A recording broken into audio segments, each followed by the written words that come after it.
amis, c'est Froggy, j'espère que vous allez bien. Alors on se retrouve aujourd'hui pour le nouveau patch qui va sortir cet après-midi avec les nouvelles unités. C'est plus des exclusivités et là vous allez le sentir, hein. Oh, ça va sentir un petit peu la merde. Donc voilà, ça va vraiment nous manquer. C'est vrai qu'après un mois d'exclusivité, là ça va vraiment nous changer. Mais bon, c'est pas grave, on n'invoquera pas, on va essayer d'économiser nos gemmes du coup et en profiter. Donc voilà.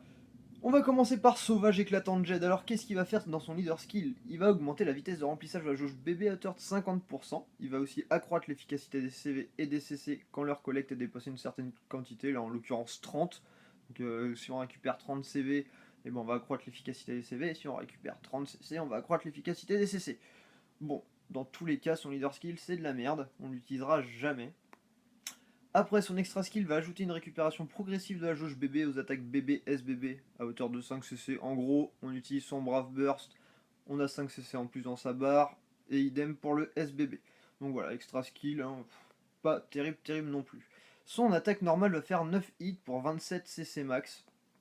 Du coup, c'est au-dessus de la moyenne si on se base sur les unités non exclues. En moyenne, on va dire que c'est 24. Donc là, 27, on est un petit peu au-dessus, mais bon, c'est pareil, c'est pas non plus folichon. Avec une moyenne de. Enfin, on pourra faire jusqu'à 3 CC par hit au maximum. Donc ça, c'est pas mal. Et son coût est de 42, donc là aussi, on redescend en coût, mais bon, c'est plus de l'exclusivité, et les unités sont beaucoup moins utiles aussi à ce niveau-là.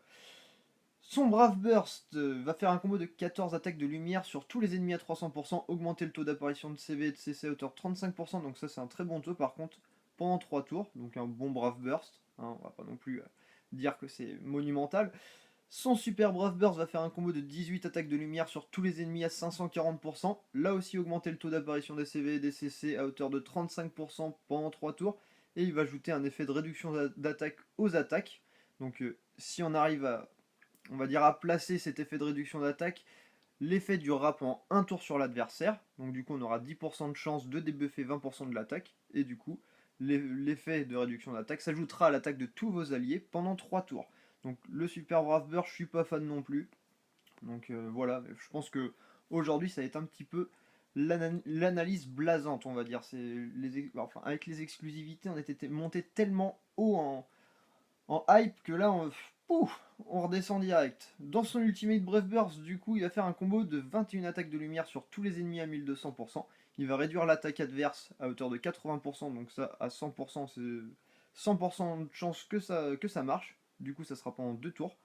Et il va augmenter la vitesse de remplissage de la jauge bébé à hauteur de 100% pendant 3 tours. Donc l'Ultimate Brave Burst, on a beaucoup mieux. On s'en servira pas, voire jamais. De toute façon, l'unité en elle-même, je la trouve pas terrible. Dans ses stats, du coup, elle est plus orientée attaque. En plus, c'est pas spécialement une unité qu'on utilisera dans notre team bourrin, donc ça c'est dommage. Donc en meilleur type, je vous conseillerais Anima, ensuite Seigneur, Gardien. Et après, pour finir, du coup, ces moins bons types seront Briseur et Oracle. Après, voilà, l'unité, comme je vous l'ai dit, je suis pas fan du tout, même si son skin est vraiment super sympa. Alors ensuite, superbe Péril Savia. Alors dans son leader skill, elle va faire plus 30% de PV et d'attaque, augmenter fortement l'attaque, la défense et la rec à hauteur de 50% quand la jauge bébé est plus qu'à la moitié. Donc son leader skill, franchement, il est complètement useless, on l'utilisera pas du tout. On n'a même pas de petit avantage sur la jauge bébé, genre une réduction de coût, un pourcentage sur la vitesse de remplissage de la jauge bébé. Donc du coup, ça en fait un leader skill super bourrin, mais du coup, on va attendre longtemps avant de pouvoir utiliser des Brave Burst, Super Brave Burst, et ça, c'en est dommage. Dans son extra skill, elle va augmenter l'attaque BB, SBB, UBB, enfin son attaque, à hauteur de 150%, donc c'est un bon extra skill, hein, c'est un très bon pourcentage. Son attaque normale va faire 12 hits pour 36 CC max, donc ça c'est excellent. Et 3 CC par hit au maximum et un coup de 42, donc ça c'est bien. Dans son Brave Burst, ça va faire un combo de 15 attaques d'eau sur tous les ennemis à 300%. Elle va augmenter la vulnérabilité de l'ennemi à l'étincelle, donc on aura 25% de chance d'augmenter de 25% les dégâts d'étincelle en gros, pour 2 tours. Et on aura aussi une augmentation progressive de la jauge bébé à hauteur de 4 CC pendant 3 tours. Donc c'est un très bon Brave Burst, par contre c'est vraiment pas mal. Dans son Super Brave Burst, ça va faire un combo de 18 attaques d'eau sur tous les ennemis à 540%. Là aussi, elle va augmenter la vulnérabilité de l'ennemi à l'étincelle avec les mêmes stats, donc 25% de chance d'augmenter de 25% les dégâts étincelles en gros pendant 2 tours, et augmenter l'attaque à hauteur de 140% pendant 3 tours. Donc c'est un super Brave Burst qui est vraiment bien. Par contre, il faudra vraiment l'accompagner d'une unité qui va buffer sur le Spark pour que ça en devienne vraiment intéressant. Mais quand on voit qu'on a des unités comme Roa qui font les deux, ou même, je sais plus comment il s'appelle, le Jason Maléfique, Aries, donc du coup, voilà. Maintenant on a mieux, mais si vous n'avez pas ces unités-là, c'est vrai que ça peut être bien, mélangé avec un Raga par exemple, pour ceux qui n'ont pas assez de coups, c'est vrai que ça peut faire du dégât. Dans son Ultimate Breath Burst, ça va faire un combo de 23 attaques d'eau sur tous les ennemis à 1200%, augmenter la vulnérabilité des ennemis à l'étincelle, donc ça on aura 100% de chance que ça marche, et du coup ça sera à hauteur de 50% la vulnérabilité, et ça sera par contre pour un tour, là c'est un peu dommage, et elle va augmenter la quantité de coups normaux, donc plus 2 pendant 3 tours. Donc c'est un bon Ultimate Breath Burst, mais là encore, on a mieux. C'est dommage.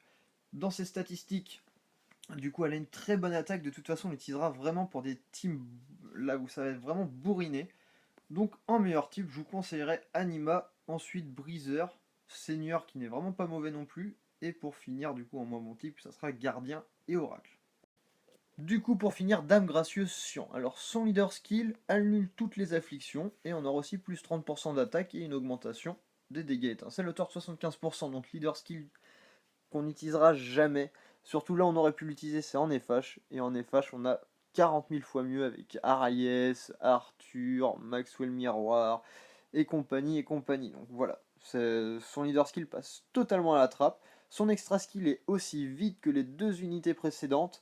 Elle va augmenter la jauge bébé de 4 CC à chaque tour. Voilà, en soi ça peut être cool, mais c'est très vide. Hein. Quand on voit qu'avec les exclus on avait carrément des romans en extra skill, là c'est c'est le Sahara les mecs.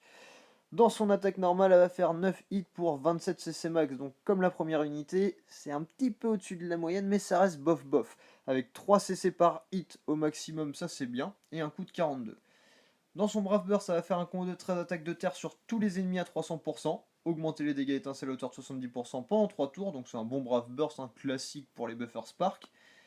Dans son Super Brave Burst, ça va faire un combo de 17 attaques de terre sur tous les ennemis à 540%, augmenter les dégâts étincelles comme dans le Brave Burst, mais là ça va être à hauteur de 80% pendant 3 tours. Et on aura une chance, donc 80% de chance, d'augmenter la jauge bébé avec les étincelles entre 1 et 2 CC pendant 3 tours. Donc c'est un très bon super Brave Burst qu'on pourra même coupler du coup avec l'unité précédente, mais comme je vous conseillerais quand même pas d'invoquer, c'est voilà. Mais si vous avez cette unité là, elle a franchement un super bon super Brave Burst. Donc ça fait beaucoup de super. C'est pas grave, dans son Ultimate Brave Burst, ça va faire un combo de 21 attaques de terre sur tous les ennemis à 1200%, augmenter les dégâts étincelles à hauteur de 130% pendant 3 tours, et on aura là encore la chance, donc 80% de chance, d'augmenter la jauge bébé avec les étincelles, mais du coup là ça sera entre 3 et 6 CC au maximum pendant 3 tours. Donc l'Ultimate Brave Burst, franchement on l'utilisera pas, on a beaucoup mieux, il va pas du tout nous servir. Au niveau des stats, elle est vraiment très équilibrée, mais vu qu'elle buff Spark, on l'utilisera vraiment pour du bourrinage. Donc en meilleur type, je vous conseillerais encore Anima, Breezer, Seigneur. Et après, en moins bon type, ça sera Gardien et Oracle. Mais bon, dans tous les cas, je vous conseille de garder vos gemmes de côté jusqu'à vraiment un super rate-up. En plus, on a le FH qui sort cet après-midi, donc là, vous allez vraiment pouvoir en mettre de côté à gogo. Hein, ça y est, on peut commencer à en mettre de côté du fait que là, je suis même sûr que vous avez d'excellentes unités pendant l'anniversaire, parce qu'il y avait vraiment un très bon rate-up, surtout lors de la dernière semaine. Donc voilà, essayez de garder tout de côté, essayez de faire un petit peu les rapias, gardez vos gemmes, et voilà. Donc pour ce qui est des analyses des dernières exclusivités, je sais que j'ai pas encore sorti par exemple Sagittarius, Scorpio et Libra.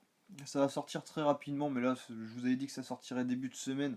Je crois que je vais même pas donner de date parce que dès que je donne des dates, ça se trouve je les respecte pas et c'est vraiment par rapport à mon temps libre. Donc voilà, je sortirai de toute façon une analyse par semaine et je vais essayer de rattraper le retard que j'ai pris, voilà, avec le temps que j'aurai. Donc je vous souhaite un très bon week-end, un très bon write-up si vous souhaitez invoquer, mais je vous le conseille pas. Et je vous dis à la prochaine, ciao ciao.